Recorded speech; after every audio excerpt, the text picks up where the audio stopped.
Hi guys, Marcus here and welcome to Chinese Entertainment Update January 19th, 2021. I release episodes every Tuesday, Thursday, and Sunday, and this is episode 336. Now because I use Chinese names quite a bit on my show, if you want the English spelling of them, click CC for English subs. I create them myself. In today's episode, the romance of Hua Rong Part 2 wraps filming. And the rebel princess author shows her support for Zhang Ziyi portraying a teenage Awu. But first, here's what's recently premiered. A Girl Like Me is an upcoming costume comedy drama starring Guan Xiaotong and Neo Ho, and it premiered yesterday, January 18th. Guan Xiaotong plays Ban Hua, a feisty girl who does not conform to societal norms. She is direct, short-tempered, and has 3 failed engagements under her belt. One day she finds out she has the ability to see the future in her dreams and uses that ability to help her family avoid doom. Neo Ho plays Rong Xia, an outstanding and talented young man who's searching for the truth behind his family's death. The two characters meet and work together to solve the mystery and of course fall for each other in the process. Another costume drama for your consideration, perhaps one to fill in the gaps while waiting for new episodes of The Rebel Princess. I know The Rebel Princess is a tough act to follow. In any case, A Girl Like Me is slated for 40 episodes and is available on WeTV with English subs. Really Meet Love That Day is a modern romance drama starring Shawn Wei and Wu Shile, and it premiered on January 18th as well. The drama follows the romance between an aspiring architect and a talented designer as they strive to achieve their goals in work, love, and life. The drama is slated for 40 episodes and is available on Mango TV, no English subs at the moment.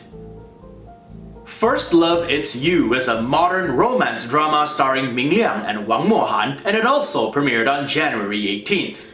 The drama follows a girl who discovers that her new boss is her old university crush.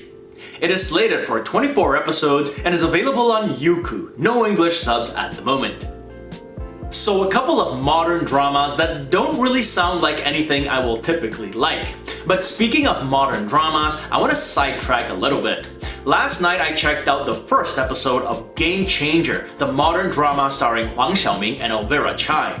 I was really hoping to find something that I could like, but ultimately I could not get past the first scene.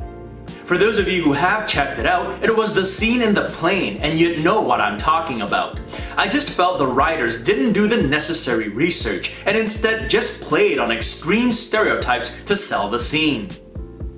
Anyway, maybe in the future I will revisit the drama, get past the first episode, and feel differently. But suffice to say that I didn't get a very good first impression. Anyway, that's it for what's recently premiered. Moving on, here are a few drama wraps to update on, starting with Song of the Moon. Song of the Moon is an upcoming costume drama starring Vin Zhang and Xu Lu, and they wrapped filming over the weekend. Here are the cast and crew wrapping after almost 4 months of filming. The drama follows a wealthy heiress played by Xu Lu who gets embroiled in a battle between immortals and demons, and in the process gets romantically involved with a mysterious cloaked immortal played by Vin Zhang. Song of the Moon is directed by Lin Jianlong, who also helmed Legend of Yunxi. There are actually a few Vin Zhang dramas that I am looking forward to, but the one that interests me most is Storm Eye, in which he stars with Yang Mi. They've done shooting that for a while now, but there still hasn't been any indication that it's coming out soon. I will keep an eye out for it and update you guys as soon as I see something. Song of the Moon is slated for 40 episodes and will premiere on iQIYI. And another drama that has recently wrapped filming is The Romance of Hua Rong Part 2. The Romance of Hua Rong 2 is an upcoming costume drama starring Yuan Hao and Zhao Ziyi, and they wrapped filming on January 14th. Here are some of the cast and crew on wrap day after 85 days of filming. The sequel will reportedly continue where the first left it, with the 2 stars reprising their roles. Yuan Hao as Qin Shangcheng, the Pirate Lord, and Zhao Ziyi as Hua Rong, his quirky bride. Season 1 was a bit of a surprise hit, so those of you who enjoyed it will have a sequel to look forward to, hopefully sooner rather than later, and hopefully the two stars will be able to recreate that chemistry that they cooked up in Season 1. The Romance of Hua Rong Part 2 is slated for 24 episodes and will premiere on Mango TV.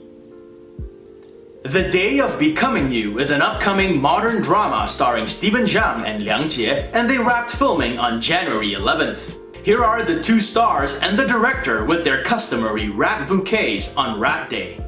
The romantic comedy follows a popular boy band leader played by Stephen Zhang and a paparazzi journalist played by Liang Jie. Hilarity ensues when an accident causes them to swap bodies. This is not the first time this idea's been done, but I guess it's always fun to see how the characters deal with a situation like that. Stephen Zhang's most recent drama to air was the super popular Go Ahead with Seven Tan and Song Weilong. Liang Jie is of course from the Eternal Love series fame. She stars in that with Xing Zhaoling. The Day of Becoming You is slated for 24 episodes and will premiere on iQIYI. More updates on it as they provide them. And that's it for the drama wraps. Next up is Fighting Youth, which has officially confirmed a January premiere date. Fighting Youth is an upcoming modern drama starring Wu Qingyan and Ying Tao, and they've officially confirmed a January 24th premiere. The drama follows a rookie salesperson played by Wu Qingyan who fights her way through the messy political jungle that is the cosmetics industry and comes out on top. Ying Tao plays her manager who spots her talent and helps her along the way.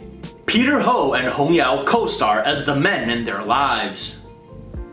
Fighting Youth is slated for 50 episodes and will premiere on Youku. I will update again if it becomes available elsewhere with English subs. And moving on, here's a story that recently caught my attention. The Rebel Princess author shows her support for Zhang Ziyi portraying a young Awu. The Rebel Princess premiered on January 9th to widespread anticipation, and now, 10 days later, it's clear that many viewers are loving it, myself included. And although much of the response to the drama has been praised, there has been one piece of criticism that I'm sure you've all heard, and that's that Zhang Ziyi looks too old to portray a teenager. Zhang Ziyi was 38 when she filmed the drama, and in the early stages of the story, her character is 15 years old. The Rebel Princess is based on the novel Emperor's Conquest written by Mei Yuzi, and recently Mei Yuzi went to Weibo to show her support for the decision to let Zhang Ziyi portray the 15-year-old. And it wasn't just a casual "I approve," it was a quite long and compelling post that gave us a look into the thinking behind the decision. Now she goes into some spoilers in the post, so I won't go there. In fact, I already regret reading some of those spoilers. But here's some of what she said. She said, "From the beginning, we all knew what it meant to have a 38-year-old portray a 15-year-old. The simple way would have been to shorten the episodes and overlook it, her teenage years.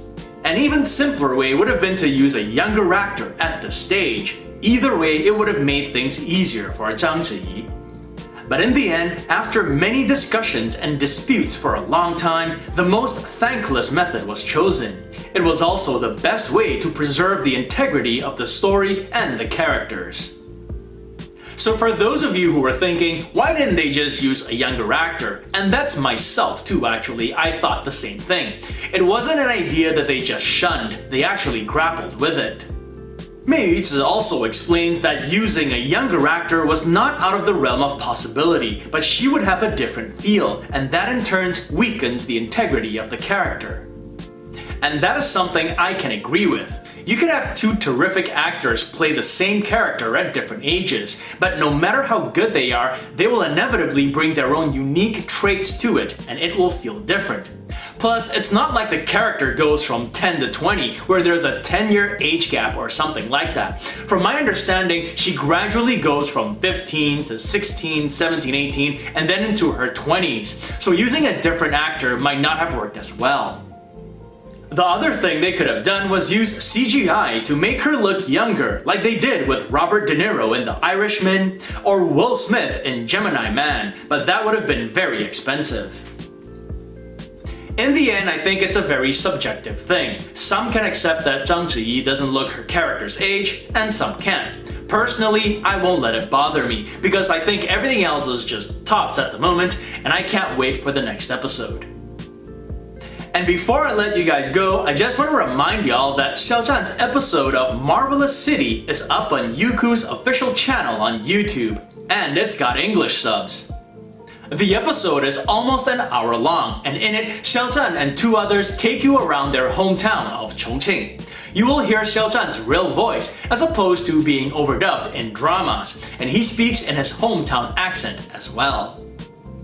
And that's it for this episode. As you can see, I got another new t-shirt. This one is Deng Lun in Ashes of Love. If you want to check it out, there's a link to it in the description below.